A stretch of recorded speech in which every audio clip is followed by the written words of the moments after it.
Hello my dear students, welcome to my channel Triyasha study centre.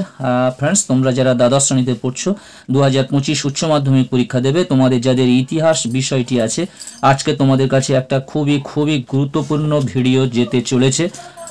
Video যাচ্ছে তোমাদের যাদের history সাবজেক্টটি আছে, হিস্ট্রি সাবজেক্টের 8 মার্কসের প্রশ্ন।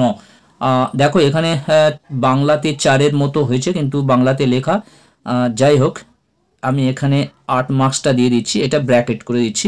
8 মার্কসের প্রশ্ন, 8 মার্কসের প্রশ্ন। এটি তোমাদের দুটি বিভাগ থাকে, ক বিভাগ আর খ বিভাগ।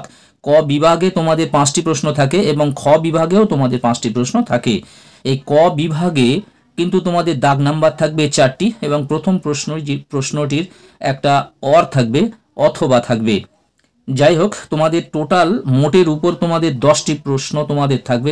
প্রথমে এই 1 থেকে 4র্থ অধ্যায়, প্রথম থেকে 4র্থ অধ্যায় এর মধ্যে থেকে আমি তোমাদের 10টি প্রশ্ন রেখেছি, 10টি প্রশ্ন, এবং খ বিভাগেও তদ্রূপ 10টি প্রশ্ন তোমাদেরকে রেখেছি। তার মধ্যে দেখতে পাচ্ছ ক বিভাগে কয়েকটি ইম্পর্টেন্ট মানে খুবই ভালো প্রশ্ন যেগুলো আমার মনে হয়েছে সেগুলো আমি স্টার দিয়ে রেখেছি। সেই প্রশ্নগুলো খুব সুন্দরভাবে তোমরা তৈরি করবে। বন্ধুরা, সময় দীর্ঘায়িত করব না, তোমরা যারা চ্যানেলটি সাবস্ক্রাইব করোনি অবশ্যই তোমরা চ্যানেলটি সাবস্ক্রাইব করে নাও, বন্ধুদেরকে লিঙ্ক বেশি করে শেয়ার করো, তোমরা একটা লাইক করে দিও, প্রয়োজনে কমেন্ট করো, এবং তোমরা যারা পিডিএফ পেতে ইচ্ছুক তোমরা 9732818391 এই হোয়াটসঅ্যাপ নাম্বারে তোমরা যোগাযোগ করো, 9732818391। এসো আমরা প্রশ্ন উত্তরগুলো পড়ে নিই। প্রথম ক বিভাগ, ক বিভাগের মিথ বা উপকথা ও লেজেন্ড বা কিংবদন্তি বলতে কি বোঝো? অতীত বিষয়ে মানুষের ধারণাকে এরা কিভাবে রূপদান করে? খুব ইম্পর্টেন্ট প্রশ্ন বন্ধুরা। এই 1 আর 2, 2-এর মধ্যে এই দুটো প্রশ্নের মধ্যে একটি প্রশ্ন তোমরা অবশ্যই করে পেয়ে যাচ্ছ, যেটি তোমাদের 5টি প্রশ্নের উত্তর দিতে হবে। সেই 5টি প্রশ্নের মধ্যে একটি প্রশ্ন তোমরা পেয়ে যাচ্ছ, এই দুটো প্রশ্ন তৈরি করলে একটি প্রশ্ন তোমরা পেয়ে যাবে। 2-এর দাগের প্রশ্ন, জাদুঘর বলতে কি বোঝো? অতীত পুনর্গঠনে জাদুঘরের ভূমিকা লেখো। 3-এর দাগের প্রশ্ন, সাম্রাজ্যবাদ বলতে কি বোঝো? সাম্রাজ্যবাদ উদ্ভবের কারণগুলি উল্লেখ করো। 4-এর দাগের প্রশ্ন, সাম্রাজ্যবাদ সম্পর্কে হবসন ও লেনিন তত্ত্ব আলোচনা করো। এটি ইম্পর্টেন্ট প্রশ্ন, দেখতে পাচ্ছ স্টার দেওয়া আছে। প্রথম দুটো 1 আর 2 স্টার দেওয়া ছিল, তারপর দেখো 4-এর দাগেটা স্টার দেওয়া আছে।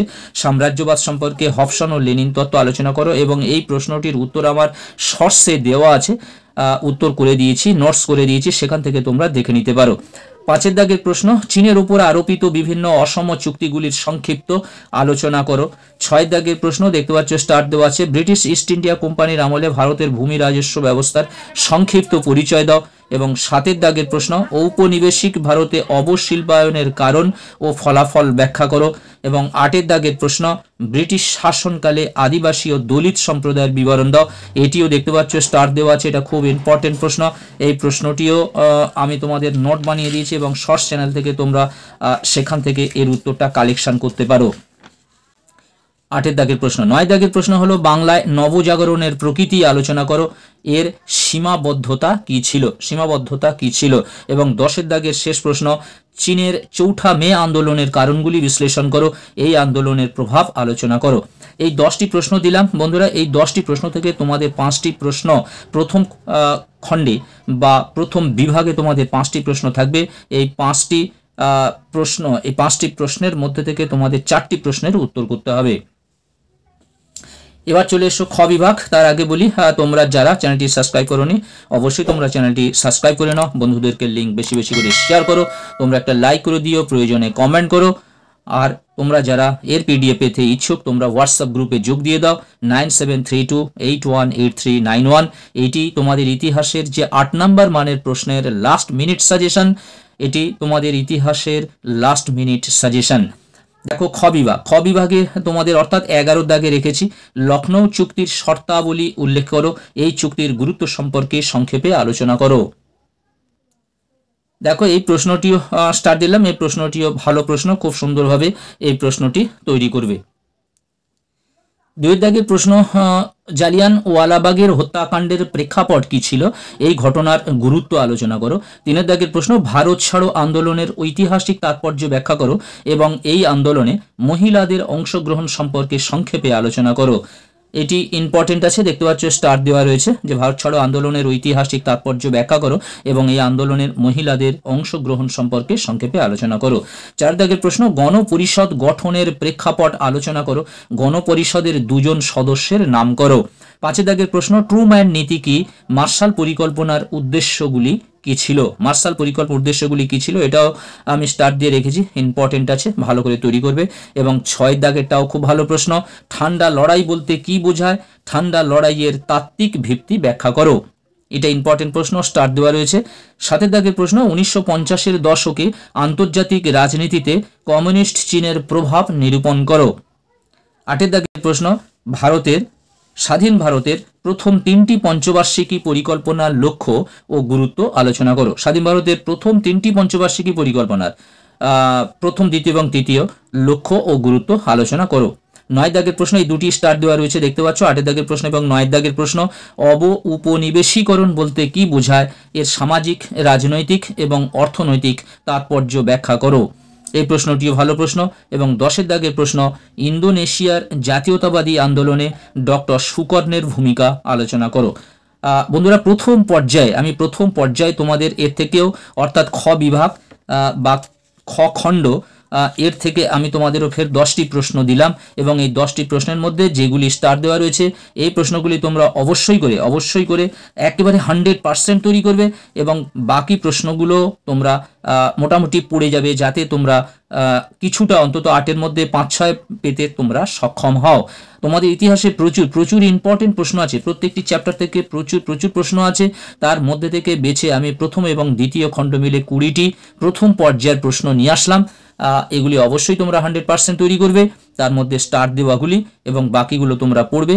এরপরে আরও আমি চারটে অতিরিক্ত প্রশ্ন তোমাদের জন্য রেখেছি। তোমরা ইন ফিউচারে যারা হিস্ট্রিতে অনার্স করতে চাও এবং ভালো স্টুডেন্ট, তোমরা অবশ্যই করে আরও তোমাদের 4-5টি প্রশ্ন, অতিরিক্ত প্রশ্ন তোমাদের পড়ে যাওয়া উচিত, তোমরা যারা ভালো স্টুডেন্ট। আশা করি প্রথম খণ্ড এবং দ্বিতীয় খণ্ড প্রথম পর্যায়ে যে প্রশ্নগুলি দিলাম, এই প্রশ্নগুলি তোমাদের কোনো রকম অসুবিধা হবে না, তোমরা এর থেকে কমন পেয়ে যাবে।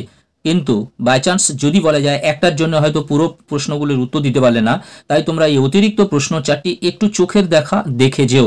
জোট নিরপেক্ষ নীতি কি ছিল, এই আন্দোলনের উদ্দেশ্য আলোচনা করো। 2 দাগের, কিভাবে তেল কূটনীতি উপসাগরীয় সংকটে বহিঃপ্রকাশ ঘটিয়েছিল সে সম্পর্কে আলোচনা করো। 1950 খ্রিস্টাব্দে কোরীয় যুদ্ধের ফলাফল ও তাৎপর্য কি ছিল, এই প্রশ্নটিও ভালো প্রশ্ন ছিল। 1950 খ্রিস্টাব্দে কোরীয় যুদ্ধের ফলাফল ও তাৎপর্য কি ছিল। এবং 4 দাগের প্রশ্ন, হোচি মিনের নেতৃত্বে, এটা বাংলায় হয়ে গেছে, এটা হবে 3, এটি বাংলায় হয়ে গেছিল, এটা 3-এর দাগ। 1950 খ্রিস্টাব্দে কোরীয় যুদ্ধের ফলাফল ও তাৎপর্য কি ছিল, এটা হবে উপসাগরীয় সংকটের বহিঃপ্রকাশ, একটা হবে।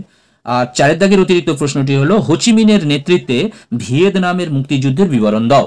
হোচিমিনের নেতৃত্বে ভিয়েতনামের মুক্তিযুদ্ধের বিবরণ দাও। বন্ধুরা, এই ছিল তোমাদের আজকেকার ইম্পর্টেন্ট যে 8 মার্কসের যে প্রশ্নগুলি, ইম্পর্টেন্ট প্রশ্নগুলি, তোমরা এখন থেকে পুরো দমে এই প্রশ্নগুলির উত্তর তোমরা তৈরি করতে থাকো। এবং আশা করি তোমরা বুঝতে পেরেছো প্রথম যে 1 থেকে 10টি প্রশ্ন রয়েছে প্রথম খণ্ড অর্থাৎ বিভাগ ক বিভাগ, এই ক বিভাগ দেওয়া যেটা প্রথম অধ্যায় থেকে 4র্থ অধ্যায়ের মধ্যে তোমরা এই প্রশ্নগুলি পাবে। এবং বিভাগ খ দেখতে পাচ্ছ, এই বিভাগ খ তোমরা 5-এর অধ্যায় থেকে 8-এর অধ্যায় তোমরা পেয়ে যাবে এই প্রশ্নের উত্তরগুলি। বন্ধুরা, আজকের মতো ভিডিওটি শেষ করলাম। তোমরা সবাই চ্যানেলটি সাবস্ক্রাইব করে নিও এবং বন্ধুদেরকে লিঙ্ক বেশি করে শেয়ার করো। সবাই তোমরা ভালো থাকবে, সুস্থ থাকবে, আবার কথা হবে নেক্সট ভিডিওতে। এবং তোমরা যারা পিডিএফ পেতে ইচ্ছুক 9732818391 এই হোয়াটসঅ্যাপ নাম্বারে যোগ দিতে পারো। তোমরা সবাই ভালো থাকবে, সুস্থ থাকবে, আবার কথা হবে নেক্সট ভিডিওতে।